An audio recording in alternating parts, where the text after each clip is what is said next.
White House Plumbers is HBO's star-studded take on the Watergate scandal that instead of focusing the camera on the Nixon regime, which a lot of these projects tend to do, instead chooses to look at the people who directly triggered the scandal and their break-ins to the Democratic National Committee. Woody Harrelson plays disgraced former CIA agent Howard Hunt, who's married to Lena Headey's Dorothy and spiraling desperately for one more opportunity in the limelight when he gets the call from the White House. He's paired with oddball former FBI agent Gordon Liddy, played by Justin Theroux, a man who holds his hand above a flame and watches it burn. It's not that he has like the resistance to pain or any powers, it's just because he can, and it freaks everyone else around him. And he's also a staunch admirer of Adolf Hitler. The 5-episode limited series charts how they were recruited and later led by Donald Gleason's John Dean and being tasked with doing the dirty work for President Nixon's re-election committee. Their ambitious, harebrained schemes that later become Operation Gemstone see them bumble and fail so badly that they almost get away with it by committing a series of break-ins so initially ineffective that nobody even noticed they'd been and gone. They continue to fail onwards though, and the rest obviously became history. HBO has had an incredible start to 2023 in terms of prestige TV, with the likes of The Last of Us and now final season of Succession both delivering in spades. White House Plumbers has more in common with the likes of last year's excellent Winning Time series than it does with the more renowned prestige TV offerings like the aforementioned two or the recent other blockbuster limited series Chernobyl. And I don't mean that in a bad way at all. It's a refreshing change of pace to have a fun dip throughout the history books with excellent source material in a show that's just trying to be entertaining than the biggest, most important genre-defying shows on television, which HBO can sometimes deliver. Oddly, the first thing the show reminded me of was Michael Bay's Pain and Gain. And no, not because it was steroids on steroids, but because it was a show where creators Alex Gregory and Peter Hoyk had clear contempt for their lead characters.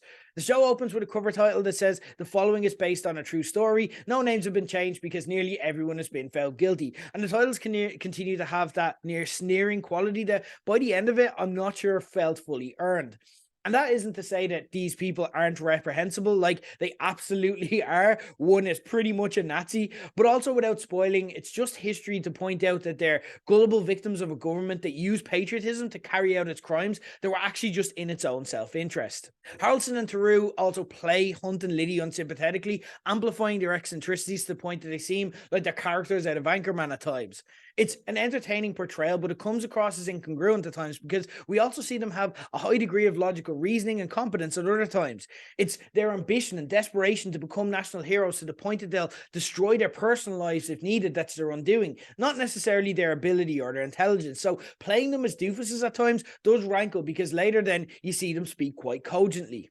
Theroux in particular takes a lot of getting used to, as his portrayal of Liddy doesn't seem like any real person you've ever met, and it feels like some huge creative licenses were taken with him for comedic purposes. For example, in the scene where his house gets egged by kids, I won't say anything more, anyone who sees it will know instantly. But his commitment to the bit actually won me around in the end, and from episode 3 onwards, I was just all in for the ride with nearly every line of his getting a laugh. It felt like the writers and Theroux just needed time to click, but they definitely got there, and by the end of it, he was a real highlight. The White House Plumbers isn't the perfect show. It isn't a HBO all-timer. It may not make you fully stop mourning for Succession since it's released just after the latter ends. On balance though, it is a fun 5 episodes of television that's worth watching. I'm going to be honest, I've watched a lot of shows and movies previously about Watergate before, and it's obviously still to this day one of the most fascinating political scandals of all time, but I'm going to be honest and say I don't know what a tracker mortgage is, and I never fully understood what the scandal exactly with Watergate was until I actually watched White House Plumbers. That's mainly because in shows like Harry Shearer's Nixon's the One that recounts the scandal, it tends to focus on the Oval Office recordings to put the focus on Nixon and let everyone get off their impressions and really amplify the fact that the president was involved in this, which, look, I get it's the sexy part, but it's kind of the aftermath of the actual break-ins. You'd almost forget that the scandal was actually the burglaries that took place, and we never actually focused on that until here. This is actually the best retelling of the scandal that I've seen, and we only see Nixon in his actual form via press clips from the period.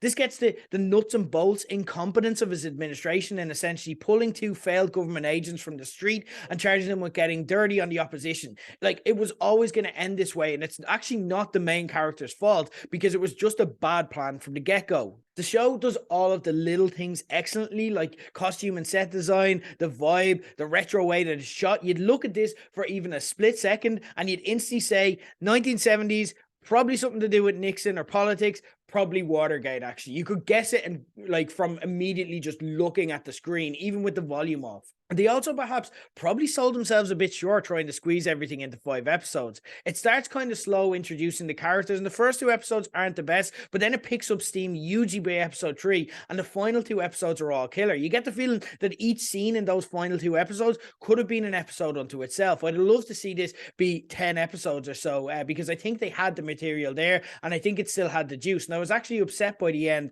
that it was ending.